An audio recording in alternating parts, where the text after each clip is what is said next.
Sweden versus South Korea, Belgium versus Panama, and of course, Tunisia versus England. This is your World Cup Matchday 5 review.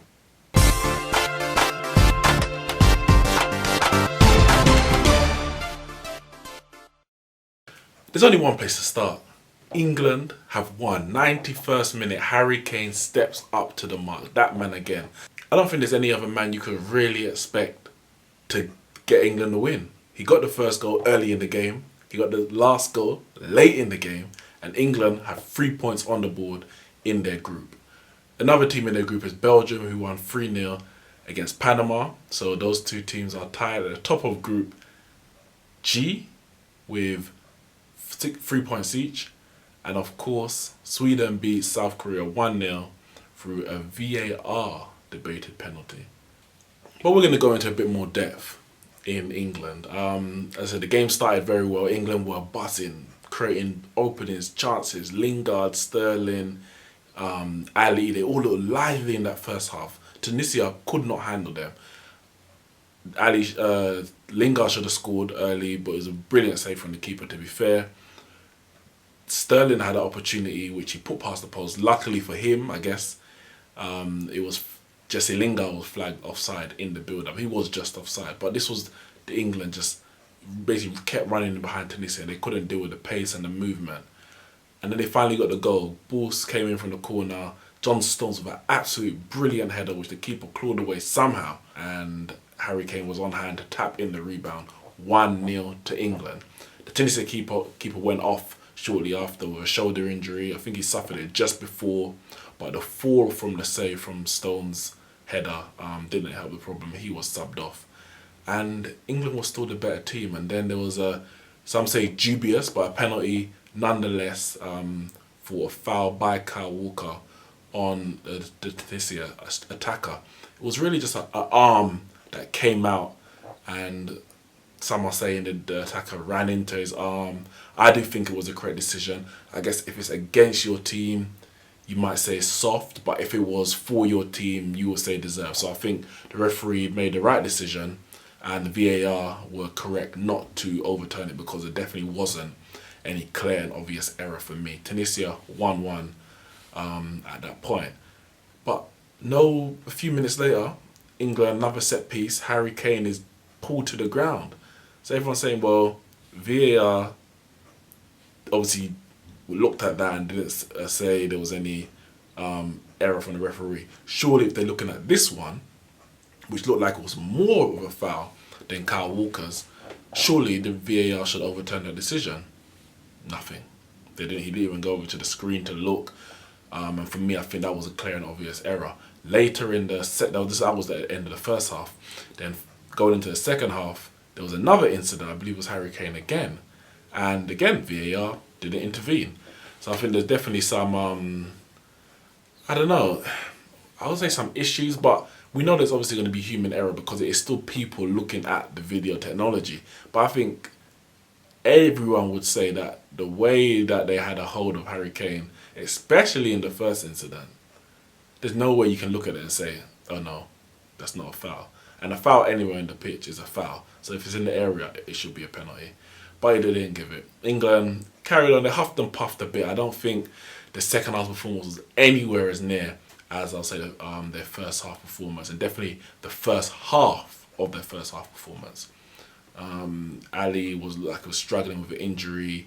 Sterling became very ineffective. Lingard was still looking energetic, but he had missed a few chances in the game. So maybe his confidence had dipped a bit more. I don't have any issues with him when it comes to, performing in big games, confidence, because we know he's actually a big game player. He always scores in cup finals at Wembley for Manchester United. So I think it was just a bad night in front of goal for him. He did hit the post as well. Sterling was then hauled off for Rashford, and he was definitely added an aspect to the game that England were lacking. People were calling for it. He came on. Ruben Loftus-Cheek then came on as well. And I think he also added a bit more energy because, as I said, England started labouring and it was just kind of huffing and puffing, and they were really hoping for a goal rather than pushing and creating until those two players came in.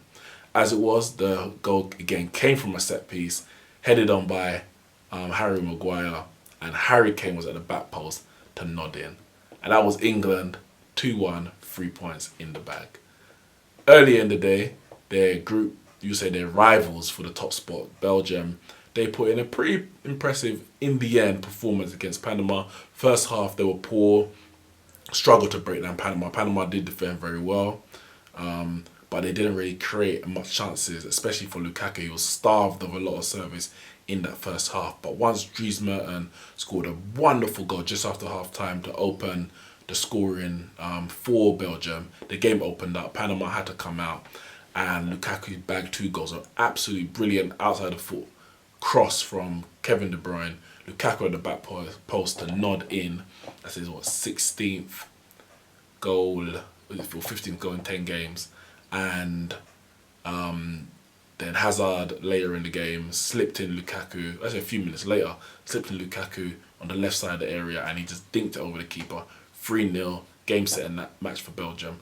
They've got into the tournament as one of the favourites to win, and a 3-0 comfortable victory in the end over Panama. A team, I'm not sure where they're ranked, but they're probably somewhere down there in terms of the 32 that's qualified. So it's a team that Belgium should have been beating 3-4-0, but they did their professional job in the end. So 2 wins for the big hitters in that group, and all eyes will turn really to that match in 10 days where they play each other, which should be a battle for top spot, because we're all expecting England to beat Panama in the next game and Belgium to beat Tunisia.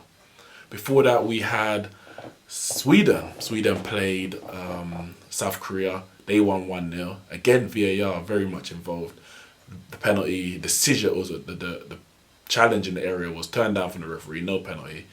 But VAR was successful, I think, this time and correct. They told the referee to review on the side. The referee went to the side of the pitch, looked at it, and you could clearly see that the South Korea player came right across and took out the attacker. Sweden, penalty, slotted away, 1-0. And I don't think South Korea really created anything of note.